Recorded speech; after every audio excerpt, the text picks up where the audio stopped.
पहला प्रश्न, ध्यान और साक्षित्व में क्या संबंध है? उनसे चित्त वृत्तियां और अहंकार किस प्रकार विसर्जित होता है? पूर्ण निरअहंकार को उपलब्ध हुए बिना क्या समर्पण संभव है? गैरिक वस्त्र और माला ध्यान और साक्षी में ध्यान और साक्षी साधना में कहां तक सहयोगी? और कृपया यह भी समझाएं कि साक्षित्व, जागरूकता और सम्यक स्मृति में क्या अंतर है?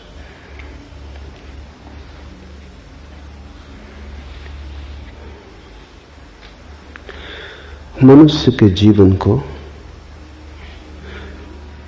हम 4 हिस्सों में बांट सकते हैं। सबसे पहली परिधि तो कर्म की है। करने का जगत है, सबसे बाहर। थोड़े भीतर चलें तो फिर विचार का जगत है,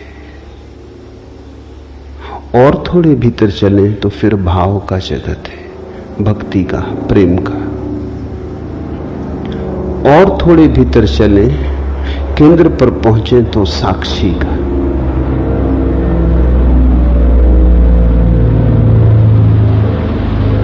साक्षी हमारा स्वभाव है, क्योंकि उसके पार जाने का कोई उपाय नहीं। कभी कोई नहीं गया, कभी कोई जा भी नहीं सकता। साक्षी का साक्षी होना असंभव है। साक्षी तो बस साक्षी है, उससे पीछे नहीं हटा जा सकता। वो हमारी बुनियाद आ गई।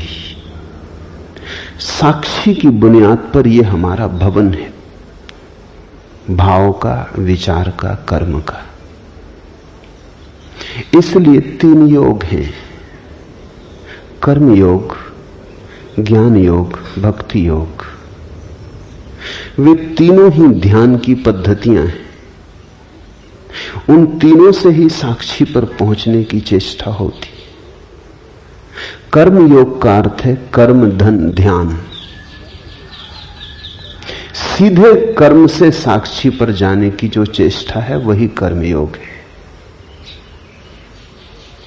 तो ध्यान पद्धति हुई और साक्षी भाव लक्ष्य हुआ। पूछा है ध्यान और साक्षित्व में क्या संबंध है? ध्यान मार्ग हुआ, साक्षित्व मंजिल हुई। ध्यान की परिपूर्णता है साक्षित्व, और साक्षी भाव का प्रारंभ है ध्यान।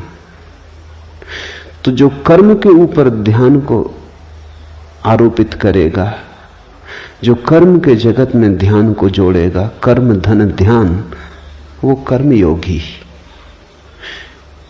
फिर ज्ञान योगी है, वो विचार के ऊपर ध्यान को आरोपित करता है।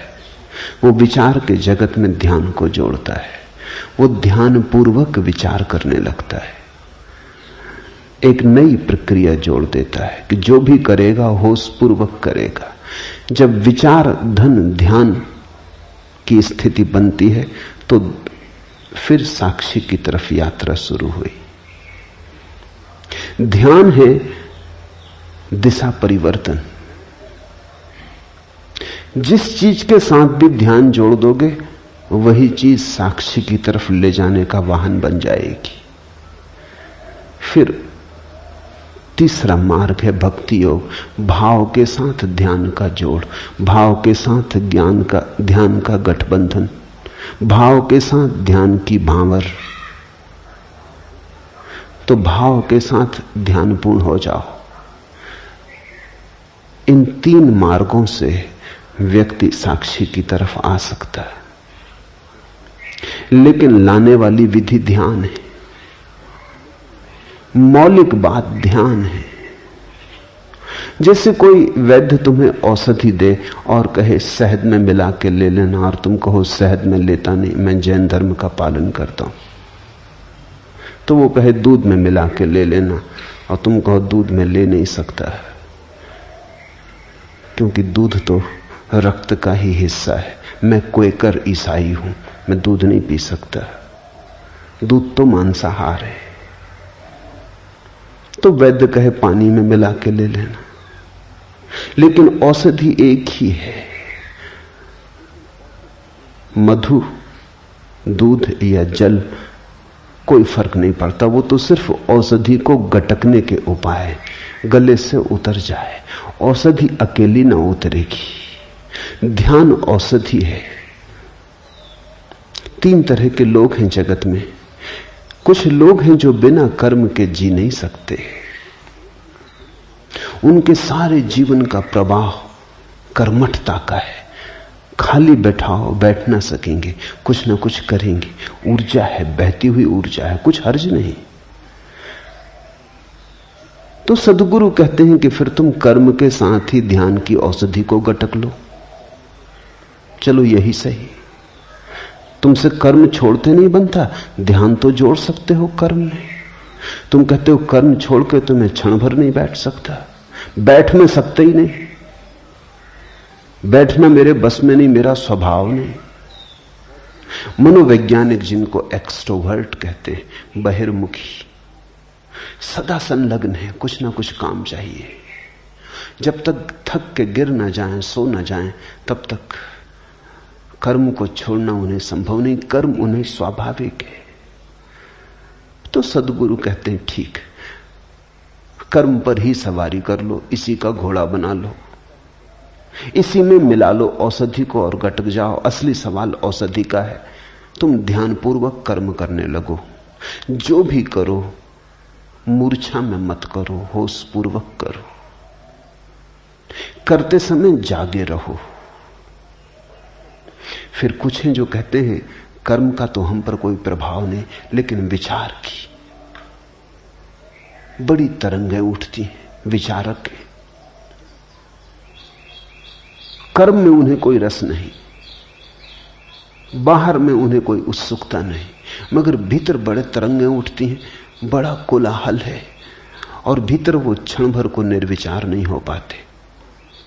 वे कहते हैं कि हम बैठे शांत होकर तो और विचार आते, इतने वैसे नहीं आते जितने शांत होकर बैठ के आते हैं। पूजा, प्रार्थना, ध्यान का नाम ही रखते हैं कि बस विचारों की बड़ी आक्रमण, सेनाओं पर सेनाएं चली आती हैं, डुबा लेती। क्या करें? तो सदगुरु कहते हैं तुम विचार में ही मिला के ध्यान को पी जाओ। विचार को रोको मत, विचार आए तो उसे देखो, उसमें खो मत, थोड़े दूर खड़े रहो, थोड़े फासले पर, शांत भाव से देखते हुए विचार को ही धीरे धीरे तुम साक्षी भाव को उपलब्ध हो जाओगे। विचार से ही ध्यान को जोड़ दो। फिर कुछ है वो कहते हैं ना हमें विचार की कोई झंझट है, ना हमें कर्म की कोई झंझट है। भाव का उद्रेक होता है, आंसू बहते, हृदय गदगद हो आता, डुबकी लग जाती प्रेम में, स्नेह में, श्रद्धा में, भक्ति में। सदगुरु कहते हैं इसी को औषधि बना लो, इसी में ध्यान को जोड़ दो। आंसू तो बहें, ध्यानपूर्वक बहें। रोमांच तो हो, लेकिन ध्यानपूर्वक हो। लेकिन सारसूत्र ध्यान है। ये जो भक्ति, कर्म और ज्ञान के भेद हैं, ये औषधि के भेद नहीं, औषधि तो एक ही है। और यही तुम्हें अष्टावक्र को समझना होगा। अष्टावक्र कहते हैं सीधे ही छलांग लगा जाओ, औषधि सीधी ही गटकी जा सकती। वो कहते हैं इन साधनों की भी जरूरत नहीं है।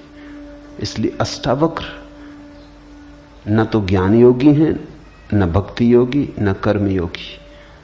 वो कहते हैं सीधे ही साक्षी में उतर जाओ, इन बहानों की कोई जरूरत नहीं। ये औषधि सीधी ही गटकी जा सकती है। छोड़ो बहाने, वाहन छोड़ो, सीधे ही दौड़ सकते हो, साक्षी सीधे ही हो सकते हो। इसलिए जहां तक अष्टावक्र का संबंध है, साक्षी और ध्यान में कोई फर्क नहीं। लेकिन जहां तक और पद्धतियों का संबंध है, साक्षी और ध्यान में फर्क है। ध्यान है विधि, साक्षी है मंजिल। अष्टावक्र के लिए तो मार्ग और मंजिल एक है, इसलिए तो वो कहते हैं अभी हो जाओ आनंदित। जिसकी मंजिल और मार्ग अलग है वो कभी नहीं कह सकता अभी हो जाओ। वो कहेगा चलो, लंबी यात्रा है, चढ़ो, तब पहुंचोगे पहाड़ पर। अष्टावक्र कहते हैं आंख खोलो, पहाड़ पर बैठे हो, कहां जाना, कैसा जाना। इसलिए अष्टावक्र के सूत्र तो अति क्रांतिकारी है। न तो ज्ञान, न भक्ति, न कर्म, तीनों ही इस ऊंचाई पर नहीं पहुंचते। शुद्ध साक्षी की बात है। ऐसा समझो कि दवाई गटकनी तक नहीं है, समझ लेना काफी है, बोध मात्र काफी है, सहारे की कोई जरूरत ही नहीं है, तुम वहां हो ही। लेकिन ऐसा होता है कि कुछ लोग असमर्थ हैं इस बात को मानने में। एक सूफी कहानी है। एक फकीर सत्य को खोजने निकला। अपने ही गांव के बाहर जो पहला ही संतों से मिला, एक वृक्ष के नीचे बैठे, उससे उसने पूछा कि मैं सद्गुरु को खोजने निकला हूं, आप बताएंगे कि सद्गुरु के लक्षण क्या हैं? उस फकीर ने लक्षण बता दिए। लक्षण बड़े सरल थे। उसने कहा ऐसे ऐसे वृक्ष के नीचे बैठा मिले, इस आसन में बैठा हो, ऐसी ऐसी मुद्रा हो, बस समझ लेना कि यही सद्गुरु है। चला खोजने। साधक कहते हैं 30 साल बीत गए, सारी पृथ्वी पे चक्कर मार चुका, बहुत जगह गया लेकिन सद्गुरु न मिला। बहुत मिले मगर कोई सद्गुरु न था। थका मांदा अपने गांव वापस लौटा। लौट रहा था तो हैरान हो गया, भरोसा ना आया। वो बूढ़ा बैठा था उसी वृक्ष के नीचे। अब उसको दिखाई पड़ा कि ये तो वृक्ष वही है जो इस बूढ़े ने कहा था, ऐसे ऐसे वृक्ष के नीचे बैठा हो, और ये आसन भी वही लगाया है, लेकिन ये आसन तो 30 साल पहले भी लगाया था। क्या मैं अंधा था? इसके चेहरे पे भाव भी वही, मुद्रा भी वही। वो उसके चरणों में गिर पड़ा, कहा कि आपने पहले ही मुझे क्यों ना कहा? 30 साल मुझे भटकाया क्यों? ये क्यों ना कहा कि मैं ही सद्गुरु? उस बूढ़े ने कहा मैंने तो कहा था, लेकिन तुम तब सुनने को तैयार न थे। तुम बिना भटके घर भी नहीं आ सकते। अपने घर आने के लिए भी तुम्हें 1000 घरों पर दस्तक मारनी पड़ेगी, तभी तुम आओगे। कह तो दिया था मैंने, सब बता दिया था कि ऐसे ऐसे वृक्ष की, यही वृक्ष की व्याख्या कर रहा था, यही मुद्रा में बैठा था, लेकिन तुम भागे भागे थे, तुम ठीक से सुन ना सके, तुम जल्दी में थे, तुम कहीं खोजने जा रहे थे। खोज बड़ी महत्वपूर्ण थी, सत्य महत्वपूर्ण नहीं था तुम्हें, लेकिन आ गए तुम। मैं थका जा रहा था, तुम्हारे लिए बैठा बैठा इसी मुद्रा में। 30 साल तुम तो भटक रहे थे, मेरी तो सोचो। इसी झाड़ के नीचे बैठा कि किसी दिन तुम आओगे तो कहीं ऐसा ना हो कि तब तक मैं विदा हो जाऊं। तुम्हारे लिए रुका था, आ गए तुम। 30 साल तुम्हें भटकना पड़ा अपने कारण। सद्गुरु मौजूद था। बहुत बार जीवन में ऐसा होता है, जो पास है वो दिखाई नहीं पड़ता, जो दूर है वो आकर्षक मालूम होता है। दूर के ढोल सुहावने मालूम होते हैं।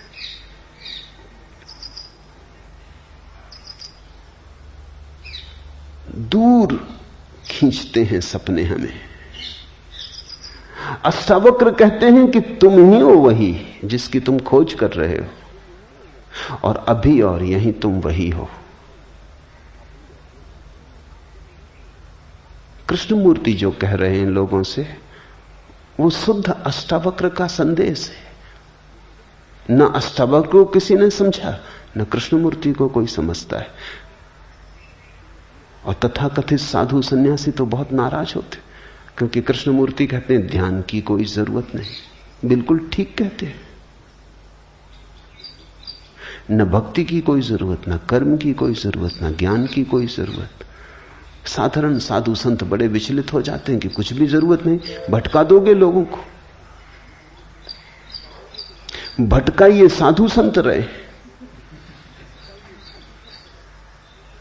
कृष्णमूर्ति तो सीधा अष्टावक्र का संदेश ही दे रहे हैं। वो इतना ही कह रहे हैं कुछ जरूरत नहीं, क्योंकि जरूरत तो तब होती है जब तुमने खोया होता है। जरा झटकारो धूल, उठो, ठंडे पानी के छींटे आंख पे मार लो, और क्या करना है। तो अष्टावक्र के दर्शन में तो साक्षी और ध्यान एक ही है, क्योंकि मंजिल और मार्ग एक ही है। लेकिन और सभी मार्गों और प्रणालियों में ध्यान विधि है, साक्षी उसका अंतिम फल है। उनसे चित्तवृत्तियां और अहंकार किस प्रकार विसर्जित होते हैं। साक्षी भाव से चित्तवृत्तियां और अहंकार विसर्जित नहीं होते। साक्षी भाव में पता चलता है कि वे कभी थे ही नहीं। विसर्जित तो तब हो जब रहे हो। तुम ऐसा समझो कि तुम एक अंधेरे कमरे में बैठे हो, समझ रहे हो कि भूत है, तुम्हारा ही कुर्ता टंगा है, मगर भय में और घबराहट में और कल्पना के जाल में तुमने उसमें हाथ भी जोड़ लिए, पैर भी जोड़ लिए, वो खड़ा तुम्हें डरा रहा है। अब कोई कहे कि दिया जला लो, तो तुम पूछोगे दिया के जलने से भूत कैसे दूर होता है। लेकिन दिए के जलने से भूत दूर हो जाता है, क्योंकि भूत है नहीं। होता तो दिए के जलने से दूर नहीं होता। दिए के जलने से भूत के दूर होने का क्या लेना देना है। अगर भूत होता ही तो दिए के जलने से दूर ना होता। नहीं है, आभास होता है, इसलिए दूर भी हो जाता है। तुम हजारों ऐसी बीमारियों से पीड़ित रहते हो जो नहीं है, इसलिए किसी साधु संत की राख भी काम कर जाती है। इसलिए नहीं कि तुम्हारी बीमारी को राख से दूर होने का कोई संबंध। पागल हुए हो? राख से कहीं बीमारियां दूर हुई? नहीं तो सब औषधि शास्त्र व्यर्थ हो जाएं। राख से बीमारी दूर नहीं होती, सिर्फ बीमारी थी ये ख्याल दूर होता है। मैंने सुना है एक वैद्य के संबंध में, खुद उन्होंने मुझसे कहा, एक आदिवासी क्षेत्र में बस्तर के पास वो रहते, तो बस्तर से दूर देहात से एक आदिवासी आया। वो एक गांव में गए हुए थे, आदिवासियों का गांव था। वो बीमार था, तो वैद्य के पास लिखने को भी कोई उपाय ना था। गांव में ना तो फाउंटेन पेन था, ना कलम थी, ना कागज था। तो पास में पड़े हुए एक खपड़े पर पत्थर के एक टुकड़े से उन्होंने औषधि का नाम लिख दिया और कहा कि बस इसको तो 1 महीने भर घोंट के दूध में मिला के पी लेना, सब ठीक हो जाएगा। वो आदमी महीने भर बाद आया, बिल्कुल ठीक हो गया, स्वस्थ चंगा। वैद्य ने कहा दवा काम कर गई? उसने कहा गजब की काम कर गई, अब फिर एक और खपड़े पे लिख के दे दें। उसने कहा तेरा मतलब? उसने कहा खपड़ा तो खत्म हो गया, घोल के पी गए, मगर गजब की दवा थी और वो ठीक भी होके आ गया है। अब वैद्य भी कुछ कहे तो ठीक नहीं, अब कुछ कहना उचित ही नहीं। वो मुझसे कहने लगे, फिर मैंने कुछ नहीं कहा, जब ठीक ही हो गया तो जो ठीक कर दे वो दवा। अब इसको और भटकाने में क्या सार है? ये कहना कि पागल, हमने दवा का नाम लिखा था, वो तो तूने खरीदी नहीं, वो प्रिस्क्रिप्शन को ही पी गए, मगर काम कर गई बात। बीमारी झूठी रही होगी, मनोकल्पित रही होगी। मनोवैज्ञानिक कहते हैं हमारी 100 में से 90 बीमारियां मनोकल्पित। और जैसे जैसे समझ बढ़ती है, ऐसा संभावना है कि 99% मनोकल्पित हो सकती है। और एक दिन ऐसी भी घटना आ सकती है कि 100% बीमारियां मनोकल्पित हों। इसलिए तो दुनिया में इतने चिकित्सा शास्त्र काम करते। एलोपैथी लो, उससे भी मरीज ठीक हो जाता है। आयुर्वेदिक लो, उससे भी ठीक हो जाता है। होम्योपैथी, उससे भी ठीक हो जाता है। यूनानी, उससे भी ठीक हो जाता है। नेचुरोपैथी से भी ठीक हो जाता है। और गंदे ताबीज भी काम करते हैं।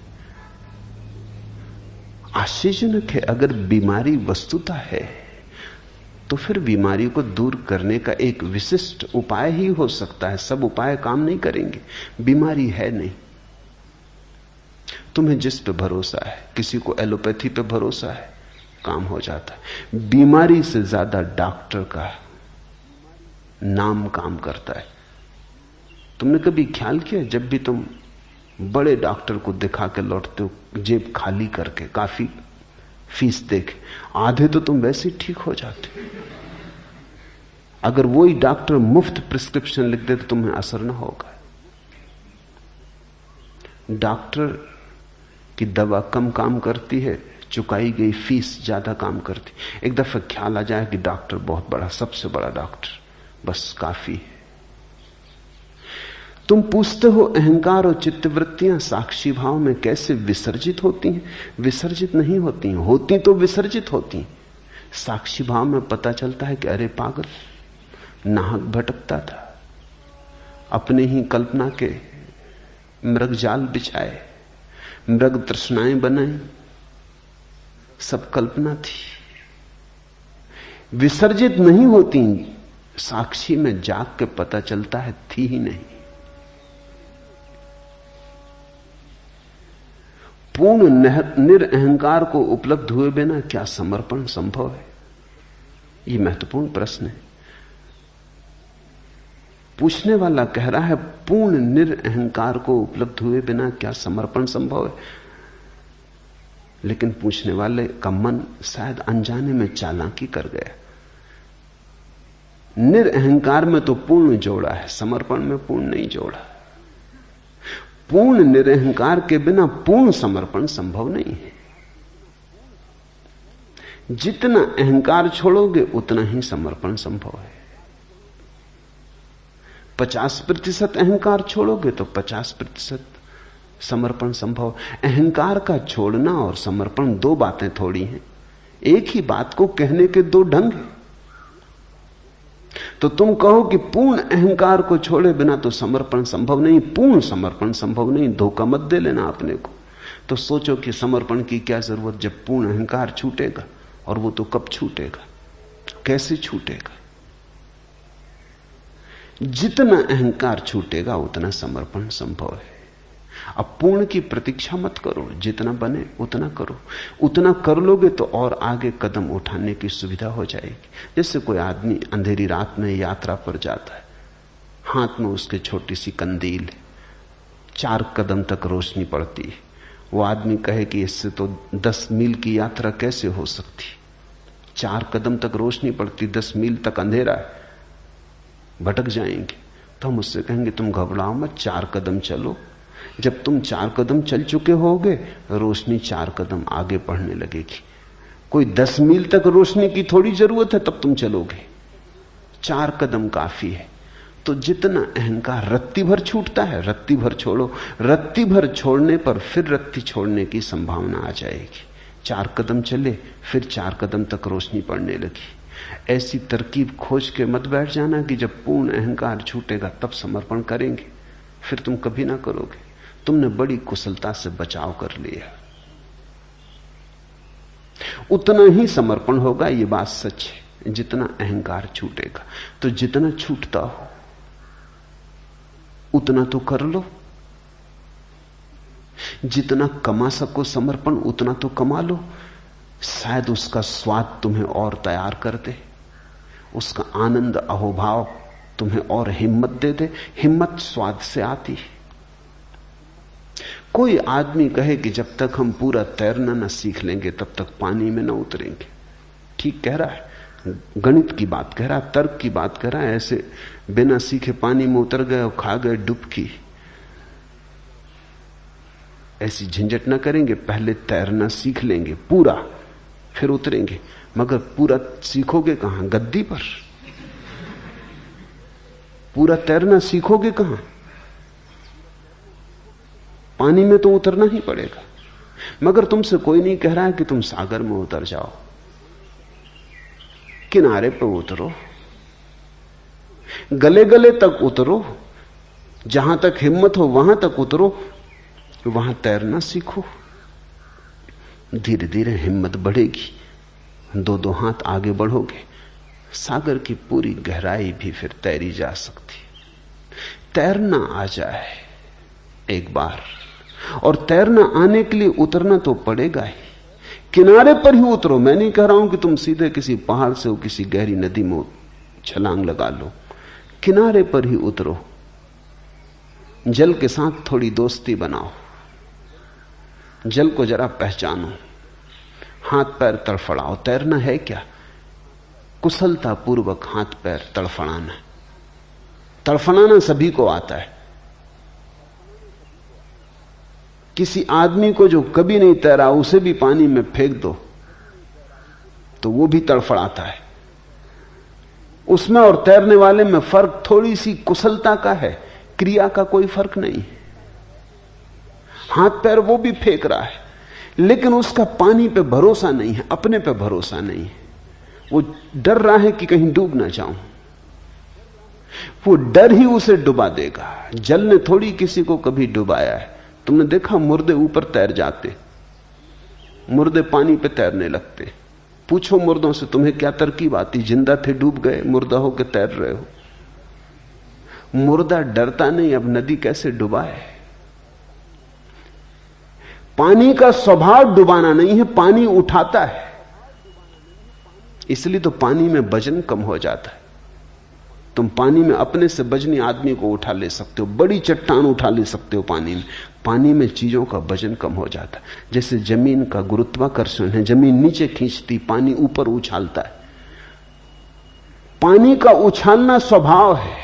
अगर डूबते हो तो तुम अपने ही कारण डूबते हो। पानी ने कभी किसी को नहीं डुबाया। भूल के भी पानी को दोष मत देना, पानी ने अब तक किसी को नहीं डुबाया। तुम वैज्ञानिक से पूछ लो, वो भी कहता है ये चमत्कार है कि आदमी डूब कैसे जाते, क्योंकि पानी तो उबारता है।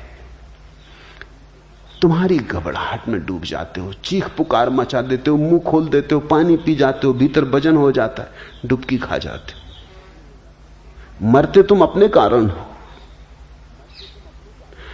तैरने वाला इतना ही सीख लेता है कि अरे पानी तो उठाता है, उसकी श्रद्धा पानी में बढ़ जाती। वो समझ लेता है कि पानी तो वजन कम कर देता है। जितने वजनी हम जमीन पे थे उससे बहुत कम वजनी पानी में रह जाते। तुमने देखा होगा, कभी तुम बाल्टी कुएं में डालते हो, जब बाल्टी भर जाती हो, पानी में डूबी होती तो कोई वजन नहीं होता। खींचो पानी के ऊपर और वजन शुरू हुआ। पानी तो निर्भर करता है, डुबाएगा कैसे। सीखने वाला धीरे धीरे इस बात को पहचान लेता है। श्रद्धा का जन्म होता है। पानी पे भरोसा आ जाता है कि दुश्मन नहीं है, मित्र है, ये डुबाता ही नहीं। फिर तो कुशल तैराक बिना हाथ पैर फैलाए, बिना हाथ पैर चलाए पड़ा रहता है जल पर, कमलवत। ये वही आदमी है जैसे तुम हो, कोई फर्क नहीं। सिर्फ इसमें श्रद्धा का जन्म हुआ और इसे अपने पे भरोसा आ गया, जल पे भरोसा आ गया, दोनों की मित्रता सध गई। ठीक ऐसा ही समर्पण में घटता है। समर्पण में डर यही है कि कहीं हम डूब ना जाएं। तो किनारे पे उतरो। तुमसे कोई 100 डिग्री समर्पण करने को कह भी नहीं रहा है। 1 डिग्री सही, उतर उतर के पहचान आएगी, स्वाद बढ़ेगा, रस जगेगा, प्राण पुलकित होंगे। तुम चकित होगे कि कितना गमाया। अहंकार के साथ जरा से समर्पण से कितना पाया। नए द्वार खुले, प्रकाश द्वार, नई हवाएं बही प्राणों में, नई पुलक, नई उमंग, सब ताजा ताजा। तुम पहली दफा जीवन को देखोगे, तुम्हें पहली दफा आंखों से धुंध हटेगी, प्रभु का रूप थोड़ा थोड़ा प्रकट होना शुरू होगा। इधर समर्पण, उधर प्रभु पास आया, क्योंकि इधर तुम मिटना शुरू हुए, उधर प्रभु प्रकट होना शुरू हुआ। प्रभु दूर थोड़ी, तुम्हारे बजनी अहंकार के कारण तुम्हें दिखाई नहीं पड़ता। तुम्हारी आंखें अहंकार से भरी हैं, इसलिए दिखाई नहीं पड़ता। खाली आंखें देखने में समर्थ हो जाती। फिर धीरे धीरे हिम्मत बढ़ती जाती, श्रद्धा, आत्मविश्वास। तुम और समर्पण करते हो, एक दिन तुम पूरी छलांग ले लेते हो।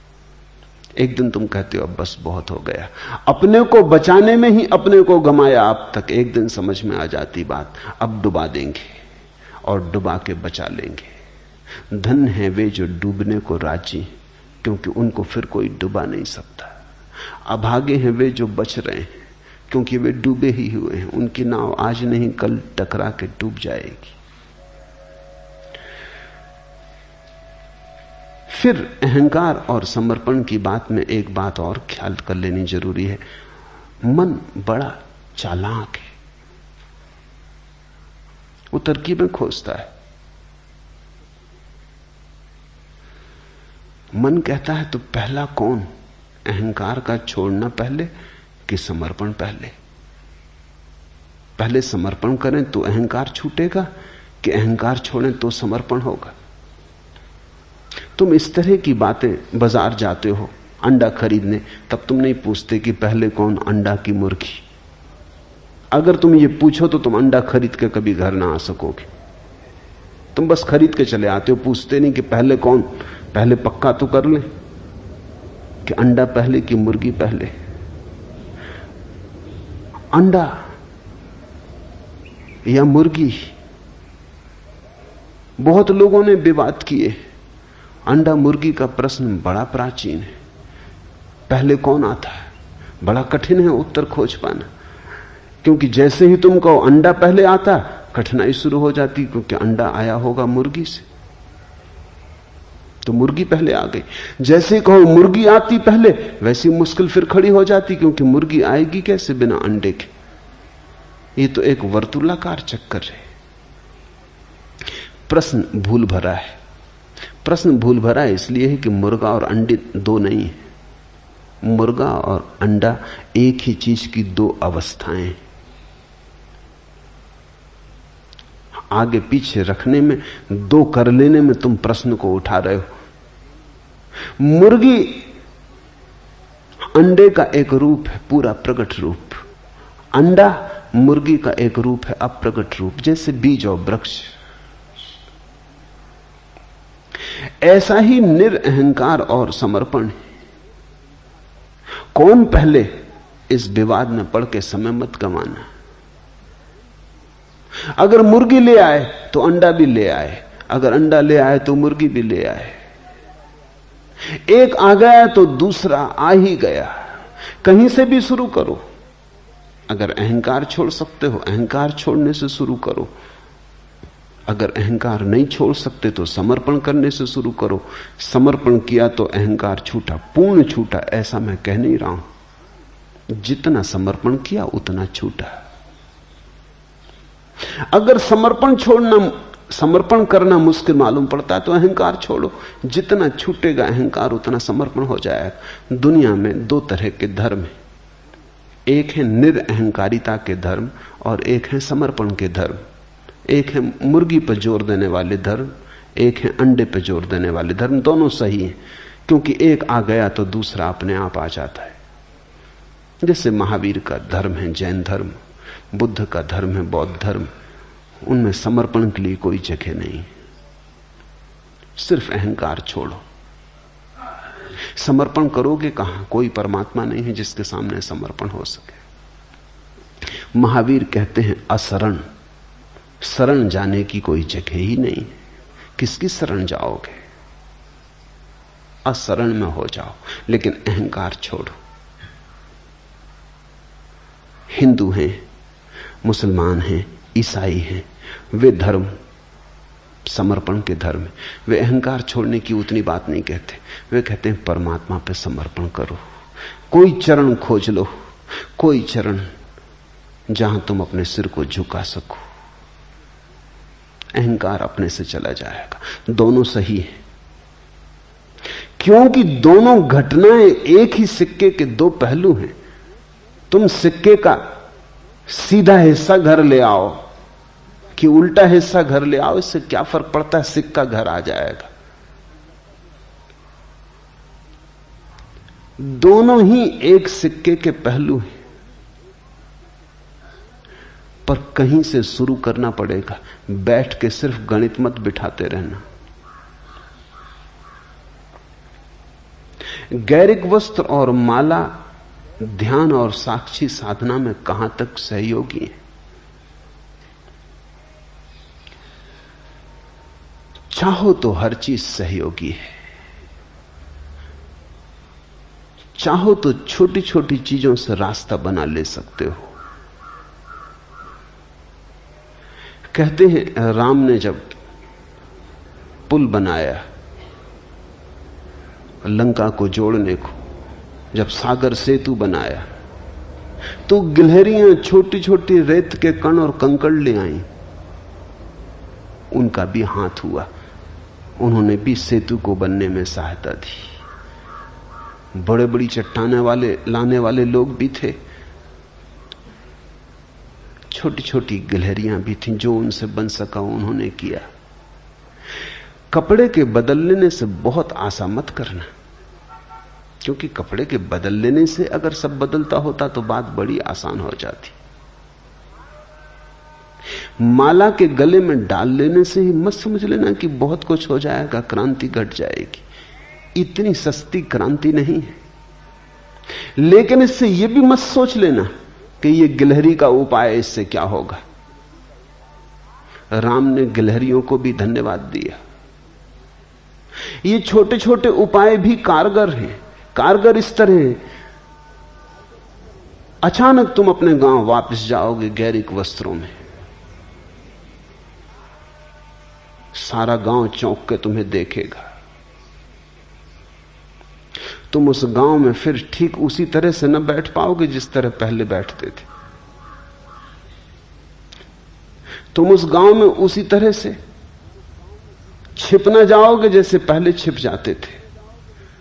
तुम उस गांव में एक पृथकता लेकर आ गए। हर एक पूछेगा क्या हुआ है, हर एक तुम्हें याद दिलाएगा कि कुछ हुआ है, हर एक तुमसे प्रश्न करेगा, हर एक तुम्हारी स्मृति को जगाएगा, हर एक तुम्हें मौका देगा पुनः पुनः स्मरण का साक्षी बनने का। एक मित्र ने सन्यास लिया, सन्यास लेते वक्त वो रोने लगे, सरल व्यक्ति, और कहा कि बस एक अड़चन है, मुझे शराब पीने की आदत है और आप जरूर कहेंगे कि छोड़ो। मैंने कहा मैं किसी को कुछ छोड़ने को कहते ही नहीं। पीते हो ध्यानपूर्वक पियो।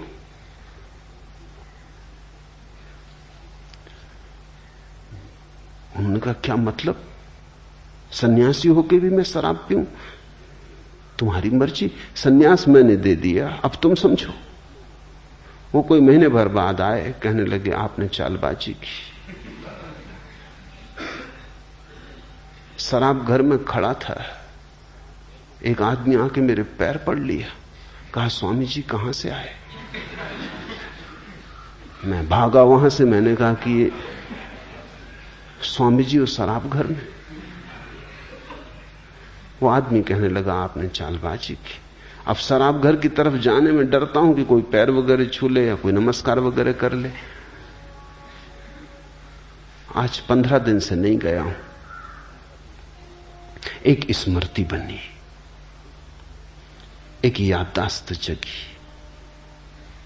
तुम इन गैरिक वस्त्रों में उसी भांति क्रोध न कर पाओगे जैसा कल तक करते रहे थे। कोई चीज चोट करेगी, कोई चीज कहेगी अब तो छोड़ो। अब ये गैरिक वस्त्रों में बड़ा बेहुदा लगता है। मैं तुम्हारे लिए गैरिक वस्त्र देकर सिर्फ थोड़ी अड़चन पैदा कर रहा हूं और कुछ भी नहीं। तुम अगर चोर हो तो उसी आसानी से चोर न रह सकोगे। तुम अगर धन के पागल दीवाने हो, लोभी हो, तो तुम्हारे लोभ में वही बल न रह जाएगा। तुम अगर राजनीति में दौड़ रहे हो, पद की प्रतिष्ठा में लगे थे, अचानक तुम पाओगे कुछ सार नहीं। ये छोटे से वस्त्र बड़े प्रतीकात्मक हो जाएंगे। अपने आप में इनका मूल्य नहीं है, लेकिन इनके साथ जुड़ जाने में तुम धीरे धीरे पाओगे बात तो बड़ी छोटी थी, बीज तो बड़ा छोटा था, धीरे धीरे बड़ा हो गया। धीरे धीरे उसने सब बदल डाला। तुम्हारे कृत्य बदलेंगे, तुम्हारी आदतें बदलेंगी, तुम्हारे उठने बैठने का ढंग बदलेगा, तुम्हारे जीवन में एक नया प्रसाद। लोगों की अपेक्षाएं तुम्हारे प्रति बदलेंगी, लोगों की आंखें तुम्हारे प्रति बदलेंगी। नाम का परिवर्तन, पुराने नाम से संबद्ध विच्छेद हो जाएगा। वस्त्र का परिवर्तन, पुरानी तुम्हारी रूपरेखा से मुक्ति हो जाएगी। ये गले में तुम्हारी माला तुम्हें मेरी याद दिलाती रहेगी। ये मेरे और तुम्हारे बीच एक सेतु बन जाएगी। तुम मुझे भूल ना पाओगे इतनी आसानी से, और लोग तुम्हें पृथक करने लगेंगे, और उनका पृथक करना तुम्हारे लिए साक्षी होने में बड़ा सहयोगी हो जाएगा। लेकिन मैं ये नहीं कह रहा हूं कि इतना कर लेने से सब हो जाएगा, कि बस पहन लिए वस्त्र, माला डाल ली, समझा कि खत्म, यात्रा पूरी। तुम पे निर्भर है। ये संकेत जैसे हैं, जैसे मील के किनारे पत्थर लगा होता, लिखा रहता है कि 12 मील, 50 मील, 100 मील दिल्ली। उस पत्थर पे कुछ बड़ा मतलब नहीं है। पत्थर हो या ना हो, दिल्ली 100 मील है तो 100 मील है। लेकिन पत्थर पर लिखी हुई लकीर, तीर का चिन्ह राही को हल्का करता। वो कहता चलो 100 मील ही बचा, 25 मील बचा, 50 मील बचा। स्विट्जरलैंड में मील के पत्थर की जगह मिनटों के पत्थर। अगर गाड़ी तुम्हारी रुक जाए कहीं किसी पहाड़ी जगह पर, तो तुम चकित होकर देखोगे कि बाहर खंबे पर पिछली स्टेशन कितनी दूर, 30 मिनट दूर, अगली स्टेशन कितनी दूर, 15 मिनट दूर। बड़ा महत्वपूर्ण प्रतीक है। तो अगर स्विस लोग अच्छी घड़ियां बनाने में कुशल हैं तो कुछ आश्चर्य नहीं। समय का उनका बोध बड़ा प्रगाढ़ है। मील नहीं लिखते, समय लिखते। 15 मिनट दूर।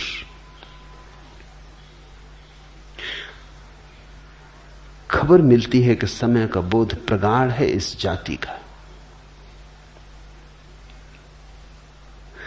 तुम गैरिक वस्त्र पहने हो, कुछ खबर मिलती तुम्हारे बाबत। हर चीज खबर देती, कैसे तुम बैठते हो, कैसे तुम उठते हो, कैसे तुम देखते हो, हर चीज खबर देती। सैनिकों को हम ढीले वस्त्र नहीं पहनाते, दुनिया में कोई जाति नहीं पहनाती। पहनाएगी तो हार खाएगी। सैनिक को ढीले वस्त्र पहनाना खतरनाक सिद्ध हो सकता है।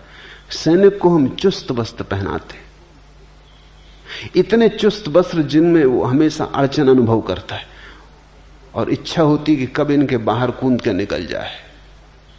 चुस्त वस्त्र झगड़ेलू आदत पैदा करते। चुस्त वस्त्र में बैठा आदमी लड़ने को तत्पर रहता है। ढीले वस्त्र का आदमी थोड़ा विश्राम में होता है। सिर्फ सम्राट ढीले वस्त्र पहनते थे, या सन्यासी या फकीर। तुमने कभी देखा कि ढीले वस्त्र पहन के अगर तुम सीढ़ियां चढ़ो तो तुम एक एक सीढ़ी चढ़ोगे। चुस्त वस्त्र पहन के चढ़ो, दो दो एक साथ चढ़ जाओगे। चुस्त वस्त्र पहने हो तो तुम क्रोध से भरे हो। कोई जरा सी बात कहेगा और बेचैनी खड़ी हो जाएगी। ढीले वस्त्र पहने हो तुम थोड़े विश्राम में रहोगे। छोटी छोटी चीजें फर्क लाती। जीवन छोटी छोटी चीजों से बनता है। गिलहरियों के द्वारा लाए गए छोटे छोटे कंकर पत्थर जीवन के सेतु को निर्मित करते। क्या तुम खाते हो, क्या तुम पहनते हो, कैसे उठते बैठते हो, सबका अंतिम परिणाम है। सबका जोड़ हो तुम। अब एक आदमी चला जा रहा है, चमकीले भड़कीले रंगीले वस्त्र पहने, तो कुछ खबर देता है। एक स्त्री चली जा रही है, बेहुदे अश्लील शरीर को उभारने वाले वस्त्र पहने, कुछ खबर देती। एक आदमी ने सीधे सादे वस्त्र पहने, ढीले विश्राम से भरे, कुछ खबर मिलती उस आदमी के संबंध में। मनोवैज्ञानिक कहते हैं अगर तुम एक आदमी को आधा घंटा तक चुपचाप देखते रहो, कैसे वस्त्र पहने, कैसा उठता, कैसा बैठता, कैसा देखता, तो तुम उस आदमी के संबंध में इतनी बातें जान लोगे कि तुम भरोसा ना कर सकोगे। हमारी हर गतिविधि, हर भाव भंगिमा हमारी है। भाव भंगिमा के बदलने से हम बदलते हैं, हमारे बदलने से भाव भंगिमा बदलती। तो ये तो केवल प्रतीक है, ये तुम्हें साथ देंगे, ये तुम्हारे लिए इशारे बने रहेंगे, ये तुम्हें जागरूक रखने के लिए थोड़ा सा सहारा है।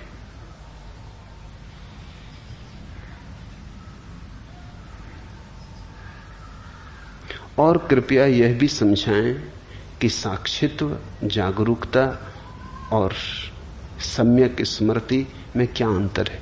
कोई भी अंतर नहीं, वो सब पर्यायवाची शब्द हैं।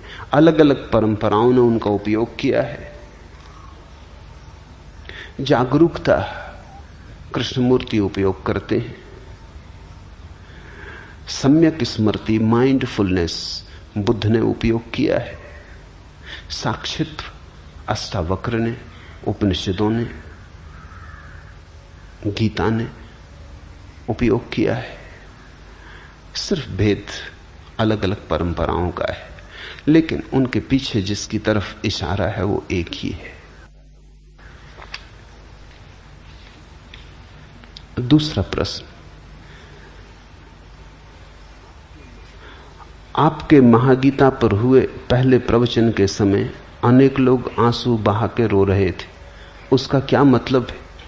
क्या रोने वाले कमजोर मन के लोग हैं या आपकी वाणी का यह प्रभाव है? कृपया इस पर थोड़ा प्रकाश डालें। एक बात पक्की है कि पूछने वाले कठोर मन के आदमी, आंसुओं में उन्हें सिर्फ कमजोरी दिखाई पड़ी। एक बात पक्की है, पूछने वाले व्यक्ति के आंख के आंसू सूख गए, आंखें बंजर हो गई, मरुस्थल जैसी, उनमें फूल नहीं खिलते। आंसू तो आंख के फूल हैं। पूछने वाले का भाव मर गया है, पूछने वाले का हृदय अवरुद्ध हो गया है। पूछने वाला सिर्फ बुद्धि से जी रहा होगा, उसने भाव को तिलांजलि दे दी, सोच विचार से जी रहा होगा। प्रेम और करुणा और जीवन की तरफ जो लगाव की, चाहत की, आनंद की संभावना है, उसे इंकार कर दिया होगा। कोई रसधार नहीं बहती होगी, सूखा साखा मरुस्थल जैसा मन हो गया होगा।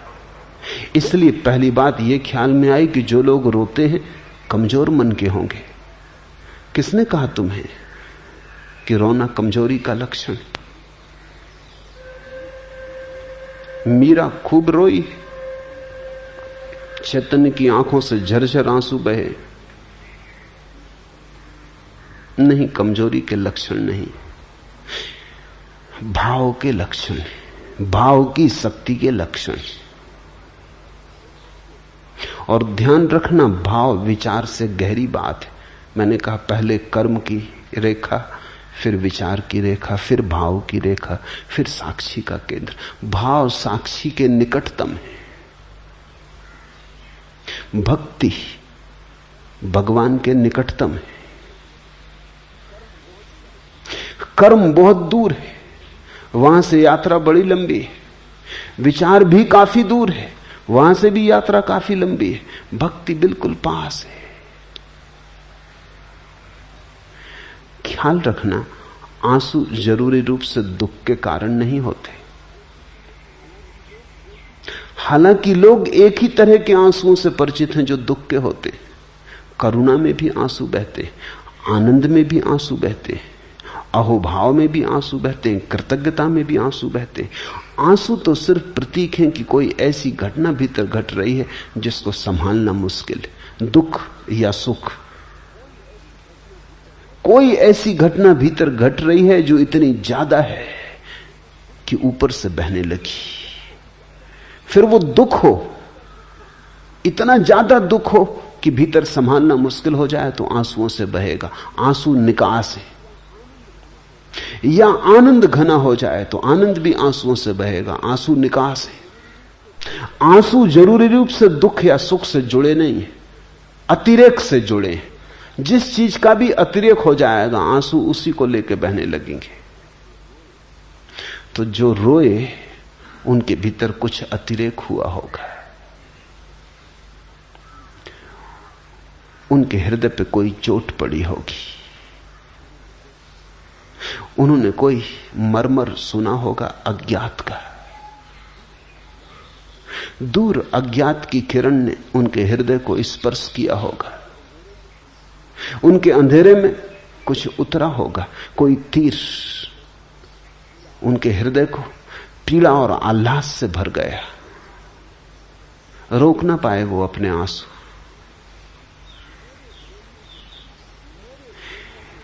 मेरे बोलने के प्रभाव से इसका कोई संबंध नहीं, क्योंकि तुम भी सुन रहे थे।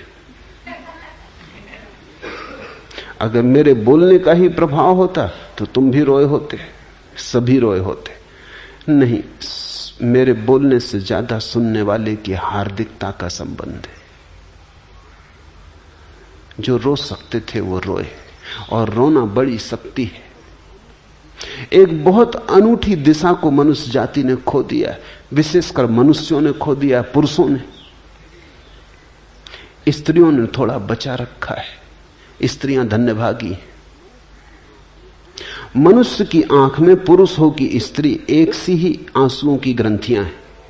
प्रकृति ने आंसुओं की ग्रंथियां बराबर बनाई, इसलिए प्रकृति का तो निर्देश स्पष्ट है कि दोनों की आंखें रोने के लिए बनी। लेकिन पुरुष के अहंकार ने धीरे धीरे अपने को नियंत्रण में कर लिया है। धीरे धीरे पुरुष सोचने लगा है कि रोना स्त्रैण है, सिर्फ स्त्रियां रोती। इस कारण पुरुष ने बहुत कुछ खोया है, भक्ति खोई, भाव खोया। इस कारण पुरुष ने आनंद खोया, अहोभाव खोया। इस कारण पुरुष ने दुख की भी महिमा खोई, क्योंकि दुख भी निखारता है, साफ करता है। इस कारण पुरुष के जीवन में एक बड़ी दुर्घटना घटी। तुम चकित होगे, दुनिया में स्त्रियों की बजाय दुगने पुरुष पागल होते।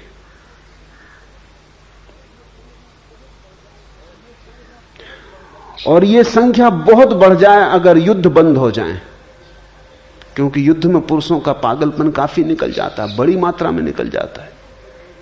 अगर युद्ध बिल्कुल बंद हो जाए 100 साल के लिए, तो डर है कि पुरुषों में से 90% पुरुष पागल हो जाएंगे।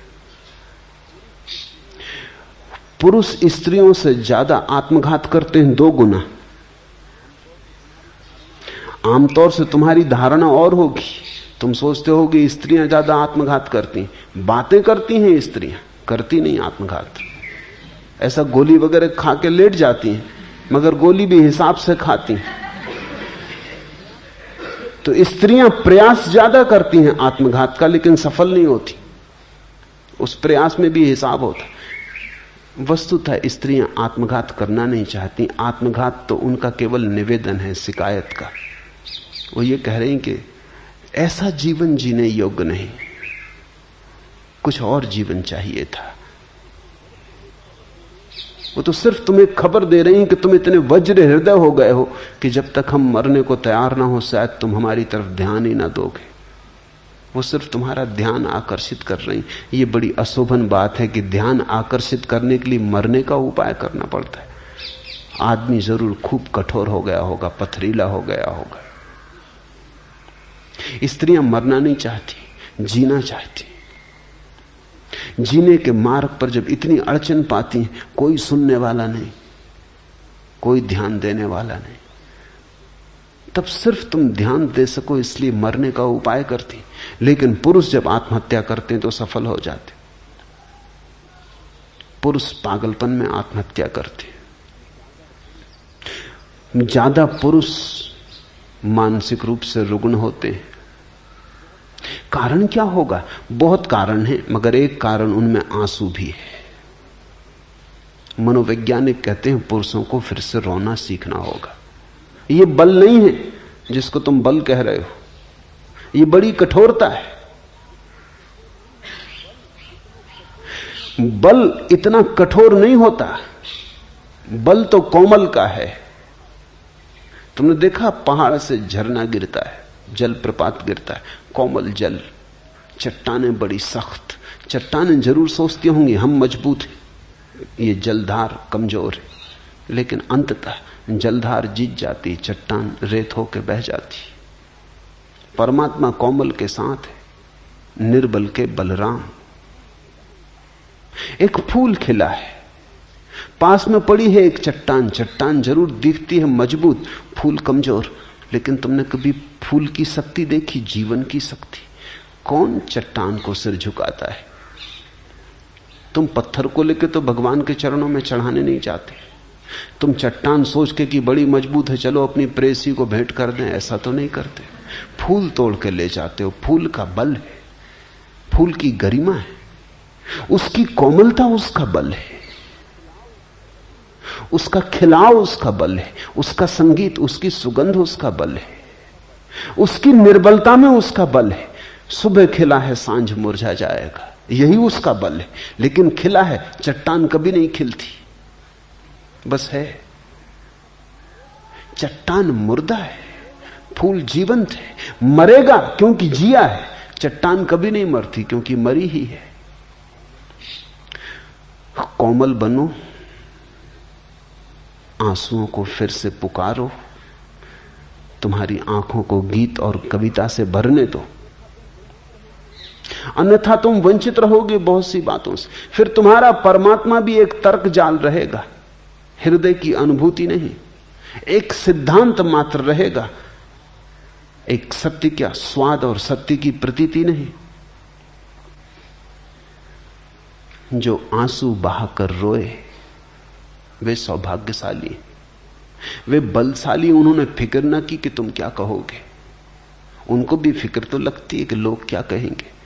जब कोई आदमी जार जार रोने लगता है तो उसे भी फिक्र लगती है कि लोग क्या कहेंगे। बल चाहिए रोने को कि फिक्र छोड़े कि लोग क्या कहेंगे। कहने दो, होंगे बदनाम तो हो लेने दो, हमको जी खोल के रो लेने दो। जब कोई आदमी रोता है, छोटे बच्चे की तरह बिसूरता है, तो थोड़ा सोचो उसका बल। तुम सबकी फिक्र नहीं की उसने ये फिक्र नहीं की कि लोग क्या कहेंगे कि मैं यूनिवर्सिटी में प्रोफेसर हूं और रो रहा हूं। कोई विद्यार्थी देख ले कि मैं इतना बड़ा दुकानदार और रो रहा हूं, कोई ग्राहक देख ले कि मैं इतना बलशाली पति और रो रहा हूं और पत्नी पास बैठी है, घर जाके झंझट खड़ी होगी। कि मैं बाप हूं और रो रहा हूं और बेटा देख ले, छोटे बच्चे देख ले। संभाल लो अपने को। अहंकार संभाले रखता है, ये निरअहंकार रोया। अहंकार अपने को सदा नियंत्रण में रखता है, निरअहंकार बहता है, उसमें बहाव है। जे सुलगे ते बुझी गए, बुझे ते सुलगे नाई, रहीमन दाहे प्रेम के, बुझ बुझ के सुलगाई। अंगारे जलते हैं, जे सुलगे ते बुझी गए, लेकिन एक घड़ी आती बुझ जाते, फिर तुम दोबारा उन्हें नहीं जला सकते। राख को किसी ने कभी दोबारा अंगारा बनाने में सफलता पाई? जे सुलगे ते बुझ गए, बुझे ते सुलगे नाही, फिर एक दफा बुझ के वो कभी नहीं सुलगते। रहीमन दाहे प्रेम के, लेकिन जिनके हृदय में प्रेम का तीर लगा उनका क्या कहना। रहीम, रहीमन दाहे प्रेम के, बुझ बुझ के सुलगाएं। बार बार जलते, बार बार बुझते, फिर सुलग जाते।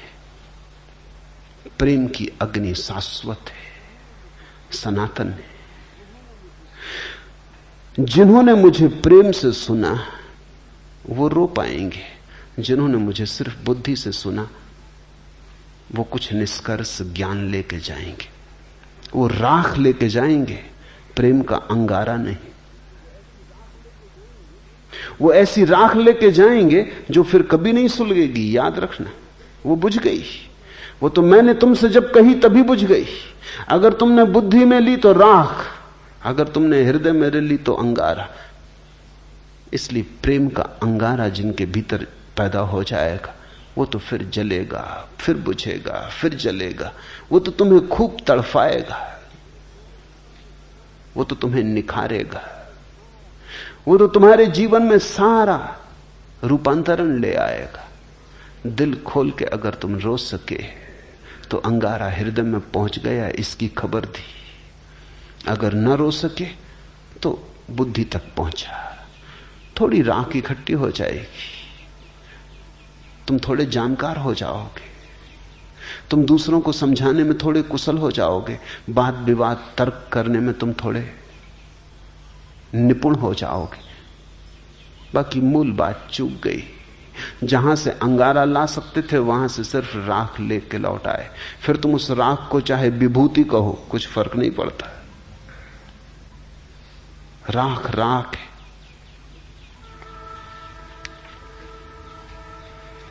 लगी आग उठे दर्द के राग दिल से, तेरे गम में आतस बयां हो गए हम। खिरत की बदौलत रहे रास्ते में, गुब्बारे पसे कारवां हो गए हम। लगी आग उठे दर्द के राग दिल से, वो आंसू आग लग जाने के आंसू थे। जब किसी को रोकते देखो उसके पास बैठ जाना। वो घड़ी सत्संग का है, वो घड़ी छोड़ने जैसी नहीं। तुम नहीं रो पा रहे तो कम से कम रोते हुए व्यक्ति के पास बैठ जाना, उसका हाथ हाथ में ले लेना। शायद बीमारी तुम्हें भी लग जाए।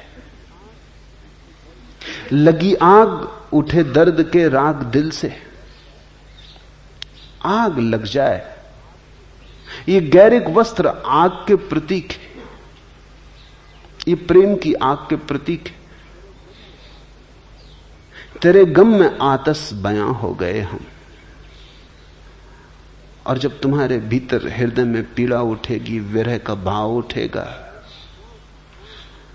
तुम्हारी श्वास श्वास में जब अग्नि प्रकट होने लगेगी, आतस बयां। तेरे गम में आतस बयां हो गए हम।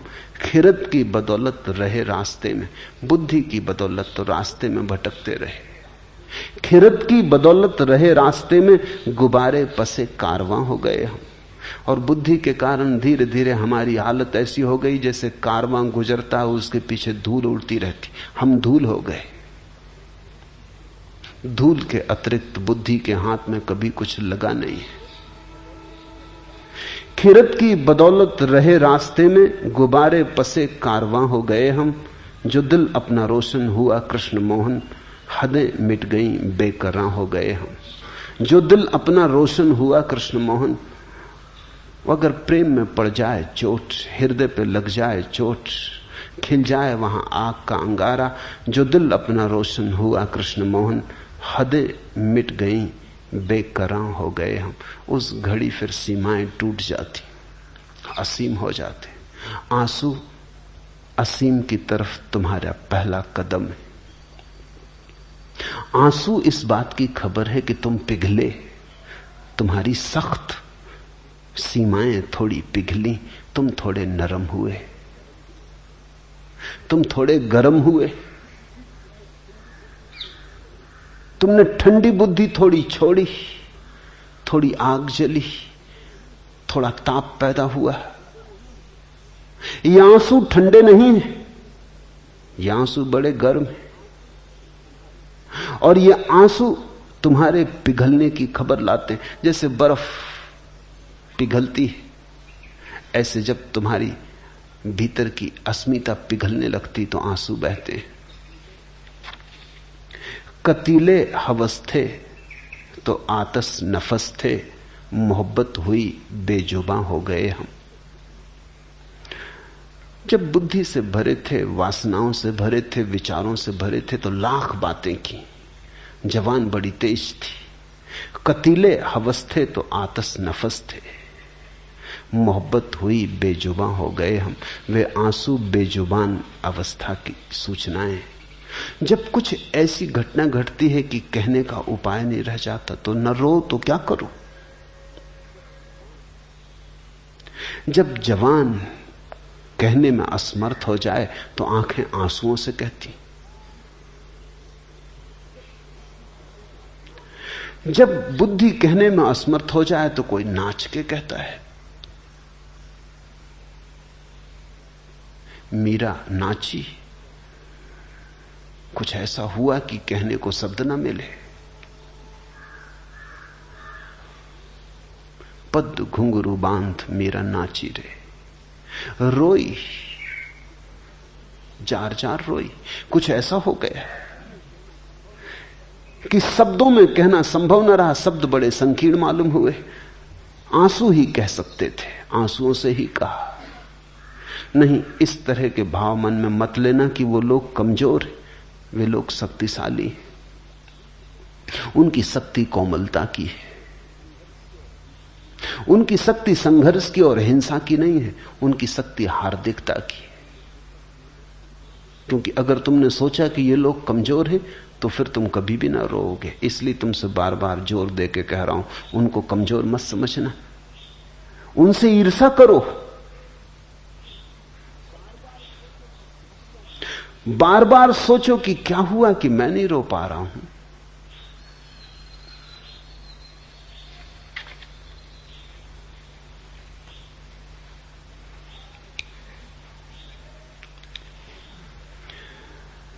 भाव से भरा व्यक्ति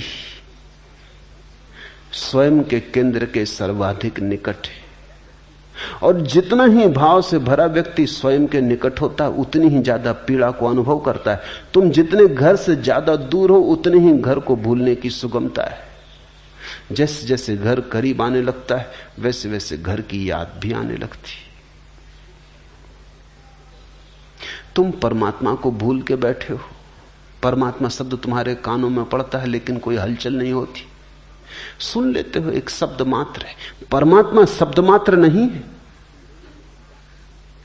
उसे सुन लेने भर की बात नहीं है। जिसके भीतर कुछ थोड़ी सी अभी भी जीवन की आग है उसे परमात्मा झकझोर देगा, शब्द मात्र झकझोर देगा।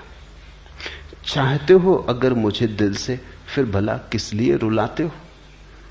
भक्त सदा परमात्मा से कहते रहे, चाहते हो अगर मुझे दिल से, फिर भला किस लिए रुलाते हो। रोशनी के घने अंधेरों में क्यों नजर से नजर चुराते हो।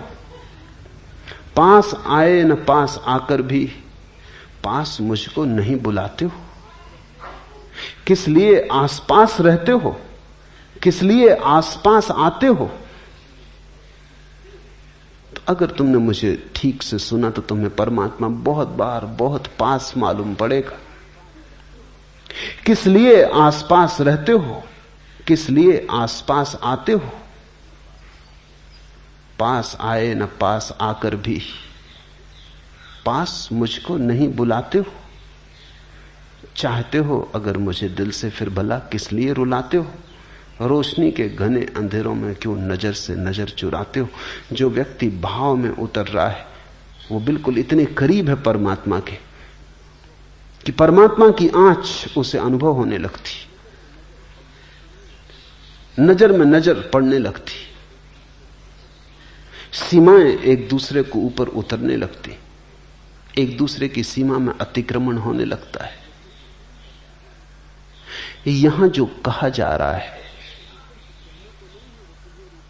वो सिर्फ कहने को नहीं है, वो तुम्हें रूपांतरित करने को है।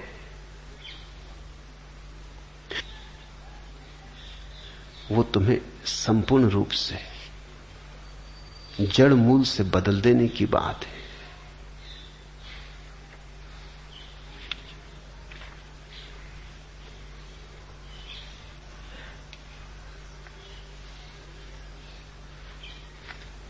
तीसरा प्रश्न, धर्म धन धारणा या धारणा धन धर्म से संस्कृति का निर्माण होता है और संस्कृति से समाज और उसकी परंपराएं बनती। पूज्यपाद ने बताया कि धर्म सबके खिलाफ है। अगर धर्म सभी के विरोध में रहेगा तो किसी प्रकार की अराजकता होना असंभव है क्या? हमें समझाने की कृपा करें। धर्म से जो तुम अर्थ समझ रहे हो धारणा का, वैसा अर्थ नहीं है। धारणा कंसेप्ट धर्म नहीं है। धर्म शब्द बना है जिस धातु से, उसका अर्थ है जिसने सबको धारण किया है, जो सबका धारक है, जिसने सबको धारा है। धारणा नहीं, जिसने सबको धारण किया है। ये जो विराट, ये जो चांद्र पक्षी और मनुष्य और अनंत अनंत तक फैला हुआ अस्तित्व है, इसको जो धारे हुए है वही धर्म। धर्म का कोई संबंध धारणा से नहीं है। तुम्हारी धारणा हिंदू की है, किसी की मुसलमान की है, किसी की ईसाई की, इससे धर्म का कोई संबंध नहीं। ये धारणाएं, ये बुद्धि की धारणाएं। धर्म तो उस मौलिक सत्य का नाम है जिसने सब को संभाला है, जिसके बिना सब बिखर जाएगा, जो सबको जोड़े हुए है, जो सबकी समग्रता है, जो सबका सेतु है। वही, जैसे हम फूल की माला बनाते हैं, की माला रखी हो, फर्क क्या है? ढेर अराजक है, उसमें कोई एक फूल से दूसरे फूल से संबंध नहीं, सब फूल असंबंधित है। माला में एक धागा पिरोया, वो धागा दिखाई नहीं पड़ता, वो फूलों में छिपा है, लेकिन एक फूल दूसरे फूल से जुड़ गया। इस सारे अस्तित्व में जो धागे की तरह पिरोया हुआ, उसका नाम धर्म। जो हमें वृक्षों से जोड़े है, चांद तारों से जोड़े है, जो कंकड़ पत्थरों को सूरज से जोड़े है, जो सब कुछ जोड़े है, जो सबका जोड़ है, वही धर्म। धर्म से संस्कृति का निर्माण नहीं होता, तो संस्कार से बनती। धर्म तो तब पता चलता है जब हम सारे संस्कारों का त्याग कर देते हैं। संन्यास का अर्थ है संस्कार त्याग। हिंदू की संस्कृति अलग है, मुसलमान की संस्कृति अलग है, बौद्ध की संस्कृति अलग है, जैन की संस्कृति अलग है। दुनिया में हजारों संस्कृतियां हैं, क्योंकि हजारों ढंग के संस्कार हैं। कोई पूरब की तरफ बैठ के प्रार्थना करता है, कोई पश्चिम की तरफ मुंह करके प्रार्थना करता है, ये संस्कार है। कोई ऐसे कपड़े पहनता, कोई वैसे कपड़े पहनता है, कोई इस तरह। मैं नहीं चाहूंगा कि दुनिया में बस एक संस्कृति हो, बड़ी बेहूदी, बेरौनक, उबाने वाली होगी। दुनिया में हिंदुओं की संस्कृति होनी चाहिए, मुसलमानों की, ईसाइयों की, बौद्धों की, जैनों की, चीनियों की, रूसियों की, हजारों संस्कृतियां होनी चाहिए, क्योंकि वैविध्य जीवन को सुंदर बनाता है। बगीचे में बहुत तरह के फूल होने चाहिए, एक ही तरह के फूल बगीचे को उबाने ऊप से भर देंगे। संस्कृतियां तो अनेक होनी चाहिए, अनेक हैं, अनेक रहेंगी, लेकिन धर्म एक होना चाहिए, क्योंकि धर्म एक है और कोई उपाय नहीं। तो मैं हिंदू को संस्कृति कहता हूं, मुसलमान को संस्कृति कहता हूं, धर्म नहीं कहता। ठीक है, संस्कृतियां तो सुंदर हैं, बनाओ अलग ढंग की मस्जिद, अलग ढंग के मंदिर। मंदिर सुंदर हैं, मस्जिदें सुंदर हैं। मैं नहीं चाहूंगा कि दुनिया में सिर्फ मंदिर रह जाएं और मस्जिदें मिट जाएं, बड़ा सौंदर्य कम हो जाएगा। मैं नहीं चाहूंगा कि दुनिया में संस्कृति रह जाए, अरबी मिट जाए, बड़ा सौंदर्य कम हो जाएगा।